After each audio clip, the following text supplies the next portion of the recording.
എൽ.ഡി.എഫ് സ്ഥാനാർത്ഥി എം സ്വരാജിൻ്റെ വാഹന പര്യടനം ഇന്ന് ആരംഭിക്കുകയാണ്. അദ്ദേഹം നമ്മോട് കൂടി ചേരുകയാണ്. ഇന്നലെ ഫേസ്ബുക്കിൽ കുറിച്ച് ഇന്നലെ കൺവെൻഷനിൽ പറയുകയും ചെയ്തു, നിലമ്പൂരിലെ ഓരോ ജനങ്ങളും സ്ഥാനാർത്ഥിയായി മാറുന്നു എന്നുള്ളതാണ്. ഇന്നലത്തെ ആവേശത്തെ എങ്ങനെയാണ് സ്ഥാനാർത്ഥി കാണുന്നത്? അത് ഇന്നലെ മാത്രമല്ല, സ്ഥാനാർത്ഥി പ്രഖ്യാപനം കഴിഞ്ഞ് മിനിറ്റുകൾക്കുള്ളിൽ തന്നെ മണ്ഡലത്തിൻ്റെ എല്ലാ ഭാഗങ്ങളിലും പ്രതീക്ഷയിൽ കവിഞ്ഞ ഒരു സ്വീകാര്യതയും ആവേശവുമാണ് പ്രകടമായത്. അത് റെയിൽവേ സ്റ്റേഷനിൽ വന്നപ്പോഴുള്ള സ്വീകരണമാണെങ്കിലും അതിനുശേഷം റോഡ് ഷോ, ഇന്നലെ നടന്ന മണ്ഡലം കൺവെൻഷൻ, അത് നിലമ്പൂർ ഇതുവരെ കണ്ടിട്ടുള്ളതിൽ വെച്ച് ഏറ്റവും വലിയ മണ്ഡലം കൺവെൻഷനാണ് എന്ന് ഗോവിന്ദമാഷ് അവിടെ പ്രസംഗിക്കുകയുണ്ടായി.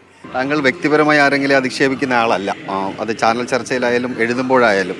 പക്ഷേ കഴിഞ്ഞ ദിവസം പി.വി. അൻവർ താങ്കളെ വ്യക്തിപരമായ ചില കാര്യങ്ങൾ പറയുന്നുണ്ട്, പിണറായിയുടെ നേരിട്ടുള്ള ആളാണ് എന്നൊക്കെ പറയുന്നുണ്ട്. അതിനെയൊക്കെ എങ്ങനെയാണ് കാണുന്നത്? ഇല്ല, ഞാനെന്താ വെച്ചാൽ അദ്ദേഹം പറഞ്ഞ മുഴുവനായിട്ടും എല്ലാ കാര്യങ്ങളും ഞാൻ കണ്ടിട്ടില്ല. നമ്മൾ ഈ ഇലക്ഷൻ പ്രചരണ പ്രവർത്തനങ്ങളുടെ ഇടയിലായതുകൊണ്ട് ഇങ്ങനെ എല്ലാ മാധ്യമ വാർത്തകളും നമുക്ക് ശ്രദ്ധിക്കാനൊന്നും സമയം കിട്ടില്ലല്ലോ. പിന്നെ ഞാൻ കരുതുന്നത് എന്താണെന്ന് വെച്ചാൽ, അദ്ദേഹം അങ്ങനെ എന്നോട് വിരോധമുള്ള ഒരാളൊന്നുമല്ല, അതെനിക്കറിയാം. ഇനിയിപ്പോൾ തെരഞ്ഞെടുപ്പിൻ്റെ ഭാഗമായി അദ്ദേഹം എന്തെങ്കിലും പറയുന്നുണ്ടെങ്കിൽ തന്നെ അത് ഈ ഒരു സന്ദർഭത്തിൽ, ഈ ഒരു സാഹചര്യത്തിൽ അദ്ദേഹത്തിൻ്റെ കാരണങ്ങളാൽ അദ്ദേഹം പറയുന്ന കാര്യമായിരിക്കും. അപ്പോൾ അതിനൊന്നും നമ്മളങ്ങനെ ഓരോന്നും മറുപടി പറഞ്ഞ് കലഹിച്ച് പോകേണ്ട ഒരു കാര്യമില്ല. ഓരോരുത്തരും അവരവരുടേതായ രീതിയിലും ശൈലിയിലും ഒക്കെയാണ് പ്രതികരിക്കുകയും കാര്യങ്ങളും ചെയ്യുക.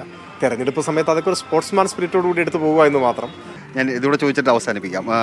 UDF വലിയ ആശയക്കുഴപ്പം ഉണ്ടാകുന്നു. ഒരു സ്ഥാനാർത്ഥി എന്ന നിലയിൽ പൊളിറ്റിക്കലി അതിനെങ്ങനെ കാണുന്നു? അല്ല, സ്ഥാനാർത്ഥിയായതിനു ശേഷം ഇത്തരം കാര്യങ്ങൾ അങ്ങനെ അധികം ഞാൻ ശ്രദ്ധിച്ചിട്ടില്ല. നമ്മൾ ഈ വോട്ട് ചോദിക്കലൊക്കെ ആയിട്ട് അതിൻ്റെ ഒരു തിരക്കിലേക്ക് വരികയാണല്ലോ.